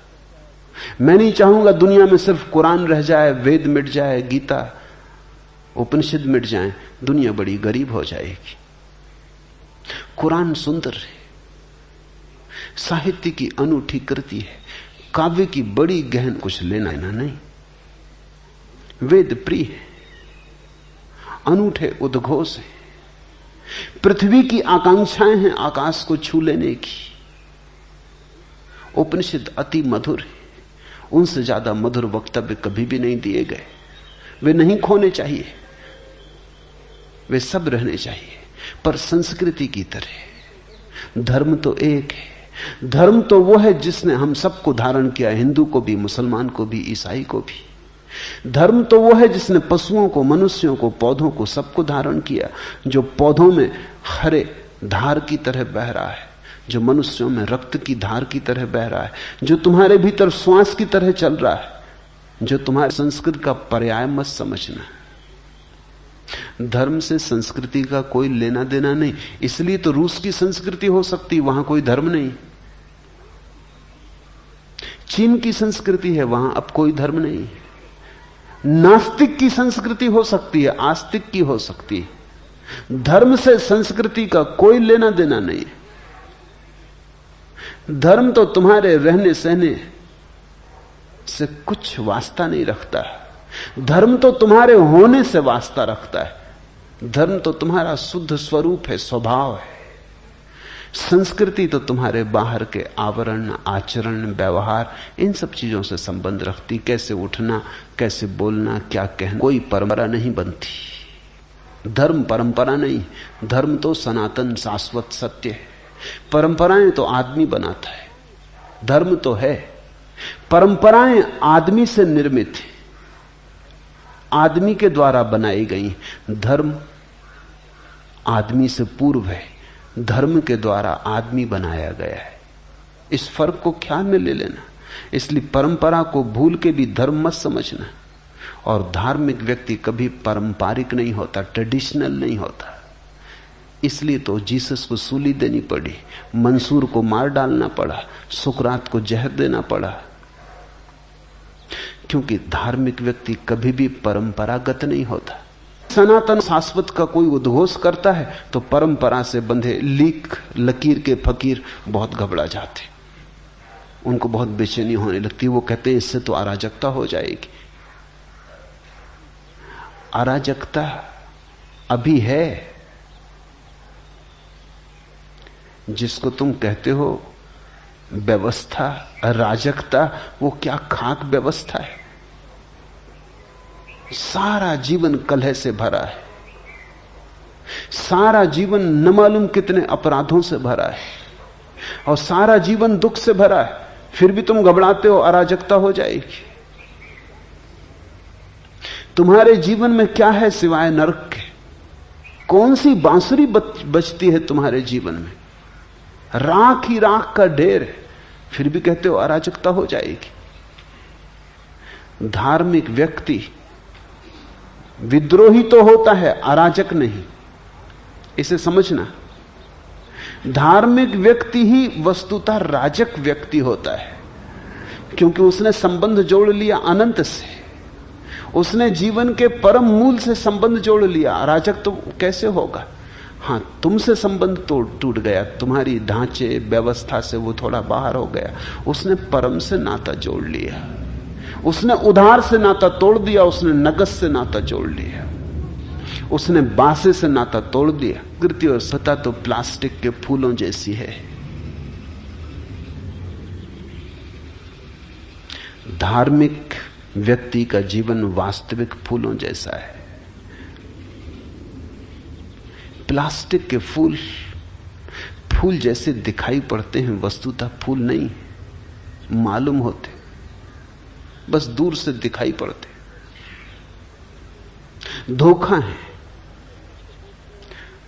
तुम अगर इसलिए सत्य बोलते हो क्योंकि तुम्हें संस्कार डाल दिया गया है सत्य बोलने का, तो तुम्हारा सत्य दो कौड़ी का है। तुम अगर इसलिए मांसाहार नहीं करते क्योंकि तुम जैन घर में पैदा हुए और संस्कार डाल दिया गया कि मांसाहार पाप है, इतना लंबा संस्कार डाला गया कि आज मांस को देख के तुम्हें मतली आने लगती, तो तुम ये मत सोचना कि तुम धार्मिक हो गए। ये केवल संस्कार है। ये व्यक्ति जो जैन घर में पैदा हुआ है और मांसाहार से घबराता है, इसे देख के मतली आती, देखने की तो बात, मांसाहार शब्द से इसे घबराहट होती। मांसाहार से मिलती जुलती कोई चीज देख ले तो इसको मतली आ जाती। टमाटर देख के ये घबराता है, ये सिर्फ संस्कार है। अगर ये व्यक्ति किसी मांसाहारी घर में पैदा हुआ होता तो बराबर मांसाहार करता है, क्योंकि वहां मांसाहार का संस्कार होता। यहां मांसाहार भाव हो चैतन्य का, जैसा महावीर के भीतर हुआ, वो संस्कार नहीं था, वो उनका अपना अनुभव था कि किसी को दुख देना अंततः अपने को ही दुख देना है, क्योंकि हम सब एक हैं, जुड़े हैं। ये ऐसे ही जैसे कोई अपने ही गाल पे चांटा मार ले। देर अबेर जो हमने दूसरे के साथ किया है वो हम पर ही लौट आएगा। महावीर को ये प्रतीति इतनी गहरी हो गई, ये बोध इतना साकार हो गया कि उन्होंने दूसरे को दुख देना बंद कर दिया।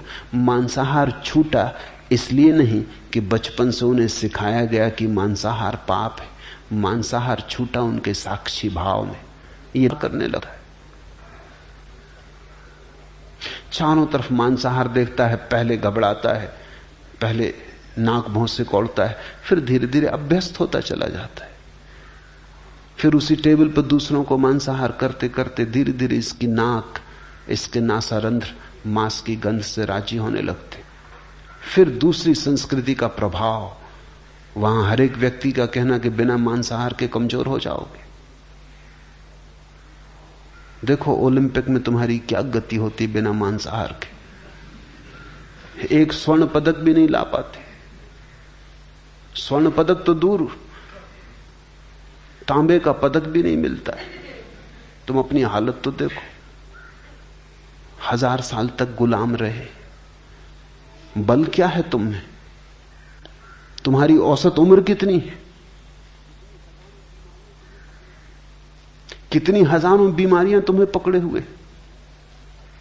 निश्चित ही मांसाहारी मुल्कों की उम्र 80 साल के ऊपर पहुंच गई, औसत उम्र 80-85, जल्दी ही 100 साल औसत उम्र हो जाएगी। यहां 30-35 के आसपास हम अटके हुए। कितनी नोबेल प्राइज तुम्हें मिलती। अगर शुद्ध शाकाहार बुद्धि को शुद्ध करता है तो सब नोबेल प्राइज तुम्ही को मिल जानी चाहिए थी। बुद्धि तो कुछ बढ़,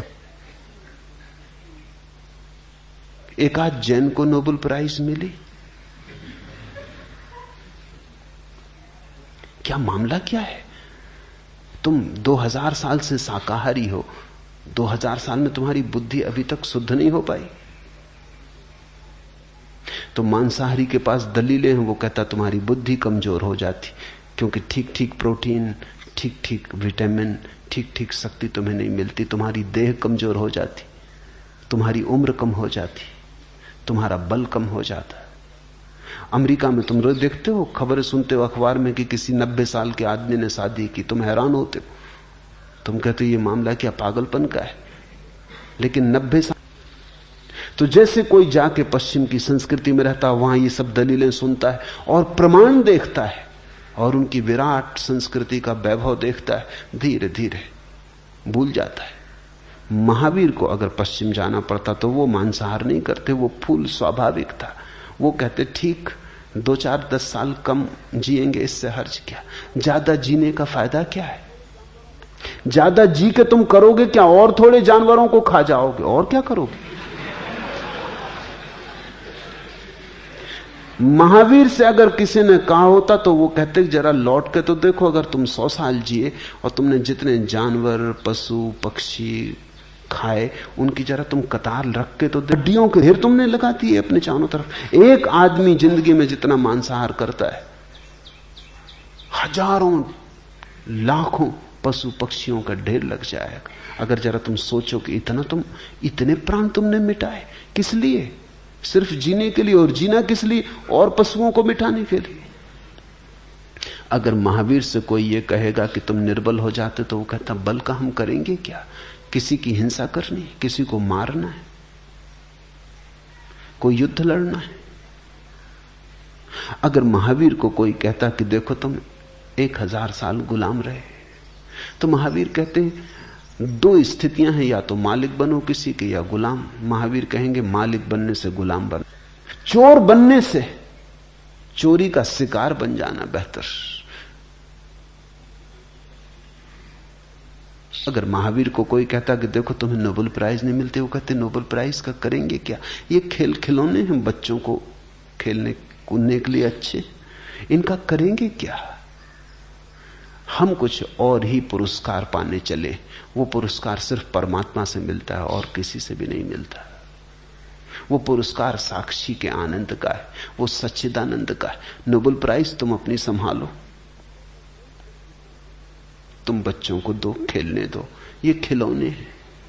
इस संसार का कोई पुरस्कार उस पुरस्कार का मुकाबला नहीं करता जो भीतर के आनंद का है। भ्रष्ट होके आ जाता है, कारण वो भ्रष्ट था ही, भ्रष्ट होके आ गया ऐसा नहीं, कागजी फूल था, झूठी बात थी, संस्कार था। संस्कृति और धर्म में अंतर समझ लेना। धर्म तुम्हारा स्वानुभव है और संस्कृति दूसरों के द्वारा सिखाई गई बातें। लाख कोई कितने ही व्यवस्था से सिखा दे, दूसरे की सिखाई बात तुम्हें मुक्त नहीं करती, बंधन में डालती है। तो जब मैं कहता हूं धर्म बगावत है, विद्रोह है, तो मेरा अर्थ है बगावत परंपरा से, बगावत संस्कार से। बगावत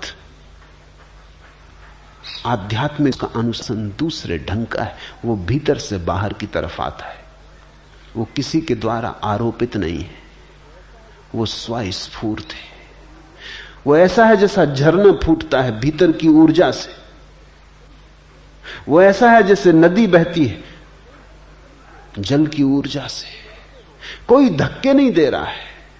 तुम ऐसे हो जैसे गले में किसी ने रस्सी बांधी और घसीटे जा रहे हो, पीछे से कोई कोड़े मार रहा है तो चलना पड़ रहा है। संस्कार से जीने वाला आदमी जबरदस्ती घसीटा जा रहा है, बेमन से घसीटा जा रहा है। धार्मिक व्यक्ति नाचता हुआ जाता है, वो मृत्यु की तरफ भी जाता है तो नाचता हुआ जाता। तुम जो गाते, वो कहते हैं हम साधु संत सीधे साधे आदमी, बड़ा अन्याय हो रहा है दुनिया में, बेईमान मजा लूट रहे हैं, चोर बदमाश मजा लूट रहे हैं। मैं उनसे कहता हूं तुम्हें यह ख्याल ही उठता है कि वो मजा लूट रहे हैं, ये बात बताती कि तुम साधु भी नहीं, संत भी नहीं, सरल भी नहीं। तुम हो तो उन्हीं जैसे लोग, सिर्फ तुम्हारी हिम्मत कमजोर है। चाहते तो तुम भी उन्हीं जैसा मजा हो, लेकिन उस मजे के लिए जो कीमत चुकानी पड़ती वो चुकाने में तुम डरते हो। तो तुम भी चोर, लेकिन चोरी करने के लिए हिम्मत चाहिए, वो हिम्मत तुम्हारी खो गई।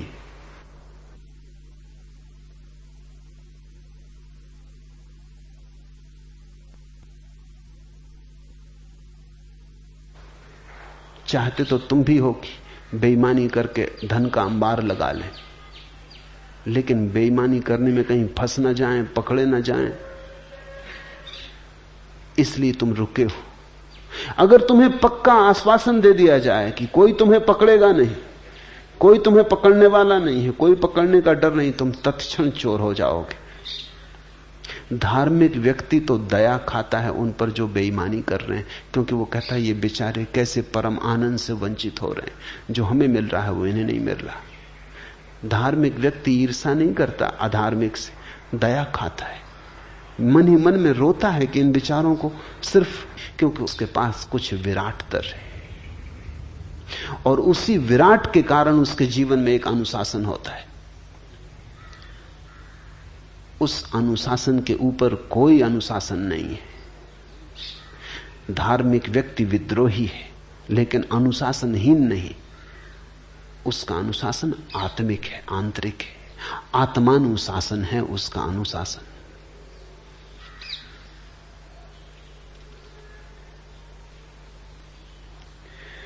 और जिसको तुम राजकता कहते हो, जिसको तुम व्यवस्था कहते हो, ये व्यवस्था ने दिया क्या है? युद्ध दिए, हिंसा दी, पाप दिए, घृणा दी, वैमनस्य दिया, दिया क्या है? पापियों ने तो हमको बचाया सदा, पाप हमने किए सज्जनों के लिए।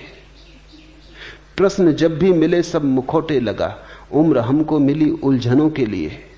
भीड़ सपनों की हमने उगाई सदा, बंजारों के नगर निर्जनों के लिए। किन लुटोरों की दुनिया में हम आ गए, हाथ कटते यहां कंगनों के लिए। जिंदगी ने निचोड़ा है इतना हमें, बेच डाले नयन दर्शनों के लिए। यहां है क्या?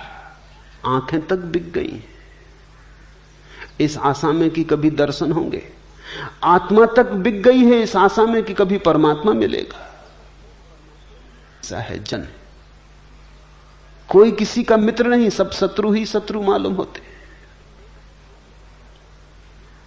यहां मिलता तो कुछ भी नहीं। किस बात को तुम व्यवस्था कहते हो? व्यवस्था तो तभी हो सकती है जब जीवन में आनंद हो। आनंद एक व्यवस्था लाता है। आनंद के पीछे छाया की तरह आती है व्यवस्था। स्मरण रखना, दुखी आदमी अराजक होता है, सुखी आदमी अराजक नहीं हो सकता। दुखी आदमी अराजक हो ही जाता है, उसे मिला क्या है तो वो तोड़ने फोड़ने में उत्सुक हो जाता है। जिसके जीवन में कुछ भी नहीं मिला है वो नाराजगी में तोड़। इस व्यवस्था को, इस धोखे की व्यवस्था को तुम व्यवस्था मत समझ लेना। ये राजनीतिज्ञों की चालबाजी है। और जिन्हें तुम समझते हो कि वो तुम्हारे नेता हैं, जिन्हें तुम समझते हो तुम्हारे राहबर, वो राहजन है, वही तुम्हें लूटते हैं। चलो अब किसी और के सहारे लोगों। बड़े खुदगर्ज हो गए थे किनारे लोगों, अब तो किनारे का भी सहारा रखना ठीक नहीं मालूम पड़ता। चलो अब किसी और के सहारे लोगों, बड़े खुदगर्ज हो गए थे किनारों लोगों। सहारा समझ अंधड़ से गई हैं पतवारें लोगों। क्या गुजरेगी सफीने पे खबर नहीं, अंधड़ से मिल गई हैं पतवारें लोगों। हजारों बेबस आहें दफन हैं यहां, महज पत्थरों के ढेर नहीं हैं ये मजारें लोगों। यहां अंधड़ से मिल गई हैं पतवारें। यहां जिन्हें तुम समझते हो तुम्हारे सहारे हैं वो तुम्हारे शोषक हैं, और जिन्हें तुम समझते हो कि व्यवस्थापक है वो केवल तुम्हारी छाती पर सवार है। तुमने कभी ख्याल किया, जो भी आदमी पद पे होता है वो व्यवस्था की बात करने लगता है, और जो आदमी पद के बाहर होता राजनीति में वो बगावत की बात करने लगता है। अनुशासन पर्व की जरूरत है। इस सारी दुनिया में सदा से ऐसा होता रहा। राजनीतिक को सिर्फ पद का मोह है, न व्यवस्था से मतलब है न अव्यवस्था से। हां, जब वो व्यवस्था का मालिक नहीं होता, जब खुद के हाथ में ताकत नहीं होती, तब वो कहता है सब गलत है, तब क्रांति की जरूरत है। और जैसे ही वो पद पे आता है फिर क्रांति की बिल्कुल जरूरत नहीं, क्योंकि क्रांति का काम पूरा हो गया। वो काम इतना था उसको पद पे लाना, वो काम पूरा हो गया। फिर जो क्रांति की बात करे वो दुश्मन, और वो जो क्रांति की बात कर रहा है उसको भी क्रांति से कुछ लेना देना नहीं है। ये बड़ी कुर्सी से उतरे क्रांति, अब क्रांति तुम्हारे हित में। धार्मिक व्यक्ति को न तो व्यवस्था से मतलब है न क्रांति से। धार्मिक व्यक्ति को आत्मानुशासन से मतलब है। धार्मिक व्यक्ति चाहता है, बाहर के सहारे बहुत खोज लिए, कोई व्यवस्था नहीं आ सकी दुनिया में, अब जागो, अपना सहारा खोजो, अपनी ज्योति जलाओ। बाहर के दियों के सहारे बहुत चले और भटके, सिर्फ भटके, खाए खंडहरों में गिरे, लहू लुहान हुए। अब अपनी ज्योति जलाओ और अपने सहारे चलो। नहीं कोई बाहर तुम्हें व्यवस्था दे सकता है, अपनी व्यवस्था तुम स्वयं दो। तुम्हारा आज इतना ही। हरिओम तत्सत।